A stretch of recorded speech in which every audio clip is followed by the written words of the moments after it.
안녕하세요. 국풀국어 방위원장을 맡고 있는 김병규입니다. 오늘 잠실여중 내신 관련해서 몇 가지 이야기를 나눠볼 텐데요.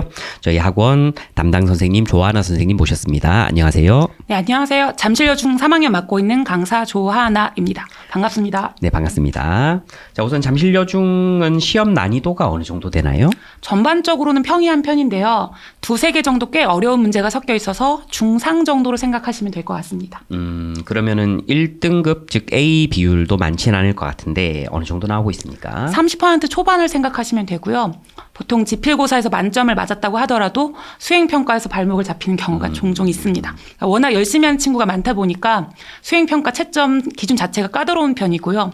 성실한 것만으로는 A 등급을 받기가 어렵습니다. 아, 수행평가에서 약간 깎아내리는 맞아요. 그런 느낌이라고 봐야 될 것 같고, 그러다 보니까 생각보다는 뭐 만점이 또 잘 안 나올 수도 있을 것 같고, 일반적으로 지금 송파구 내에서 A 등급이 한 40% 정도는 나오고 있으니까 잠실여중은 전반적으로 그거보다는 A를 받을 확률이 조금 떨어지는 학교다, 이렇게 보시면 될 것 같습니다.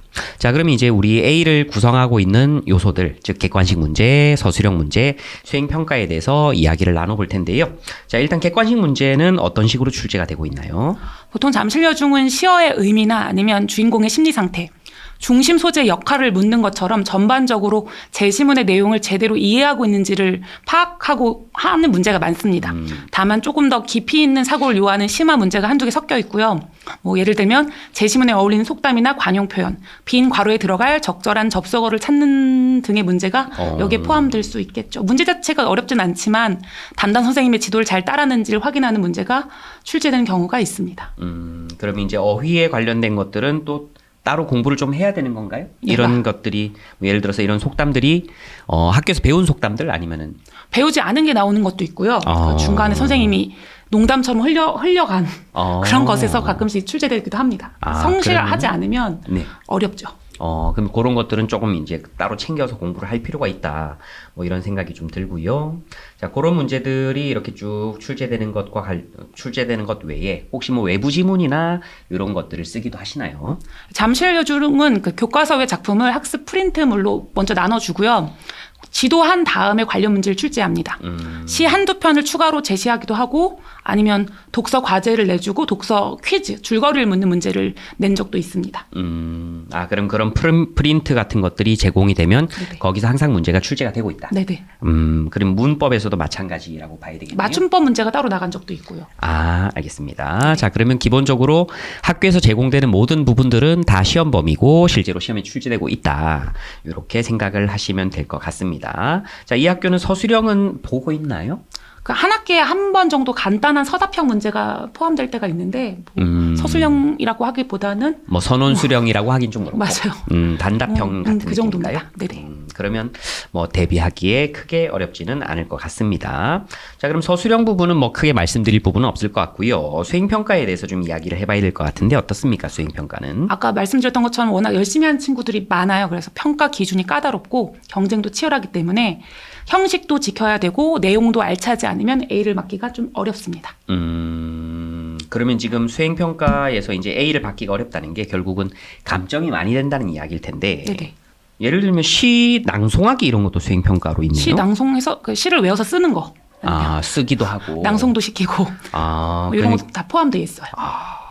사실 학생들이 이런 것들을 다른 학생들 앞에서 좀 낭송을 한다거나 하는 거는 약간 부끄러울 수도 있고 조금 힘들 수도 있을 것 같아요. 자, 이런 것들이 수행평가로 들어가고 있다라고 일단 말씀을 드릴 수가 있겠고요.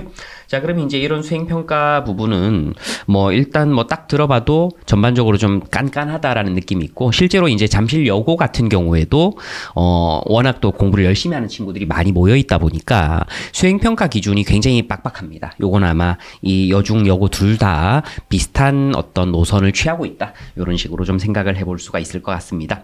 자, 그럼 이 학교에서 우리 A 등급을 받으려면 좀 어느 정도의 학습이나 이런 게 필요할까요? 일단은 지필고사에서 평균 90점 이상 좋은 점수를 맞아야 되는 거는 기본값이고 수행평가를 제때 성실하게 참여하고 학교 학습 준비물 잘 챙기고 선생님 피드백에 성실하게 따르는 거 그까지 요런 다 부분들. 포함을 해야지 A를 받을 수 있어요. 그래야 A를 받을 수 있다. 네. A가 뭐 한 10명 중에 한 지금 3, 4명 정도니까 그 안에 들어갈 수가 있는 것이고, 그러면 이제 100점까지 가려면 추가적으로 뭘 하면 좋을까요? 일단 지문 내용의 완벽한 이해를 바탕으로 한 심화 문제가 한두 개 포함되어 있다고 말씀드렸잖아요. 네네. 거기서 100점이 갈립니다. 그러니까 평소에 다양한 유형의 문제를 많이 접해서 다양한 예제를 많이 풀어보는 게 필요하고요.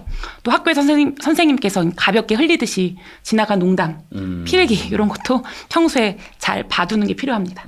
일단 학교에서 배운 거는 다 알아야 된다. 맞아요. 그래야만 100점을 받을 수 있겠다라는 생각이 듭니다. 자, 이렇게 잠실여중과 관련돼서 몇 가지 이야기를 들어봤는데, 혹시 마지막으로 좀 학생들이나 학부모님들께 당부드리고 싶은 말씀이 있다면 한번 들어보겠습니다. 중3이다 보니까 아무래도 독서를 조금 소홀히 하는 경우가 있는데요. 문학 작품뿐이 아니라 문학 장르에 국한돼서 독서하는 습관을 조금 버리고 고등학교 올라가기 전까지 과학이나 철학, 사회학 등의 다양한 인문 도서를 미리미리 접해두면 나중에 뭐 모의고사를 풀 때나 이럴 때도 도움이 많이 되거든요. 그게 필요한 것 같고, 또 수행평가에서 독서 일지를 바탕으로 한 수행평가가 포함되는 경우도 많습니다. 그 부분을 대비하려면 책을 읽었을 때는 관련된 기록을 남겨두는 게 필요할 것 같고요. 또 문법에 있어서는 중등 때 배웠던 문법들이 고등학교 때 많이 포함이 되죠. 네. 그래서 중등 때 기본적인 문법 개념이나 용어는 확실히 공부하고 넘어가는 게 필요합니다. 알겠습니다. 자, 그럼 여기까지 해서 잠실여중과 관련된 사항들 마무리하도록 하겠습니다. 감사합니다. 감사합니다.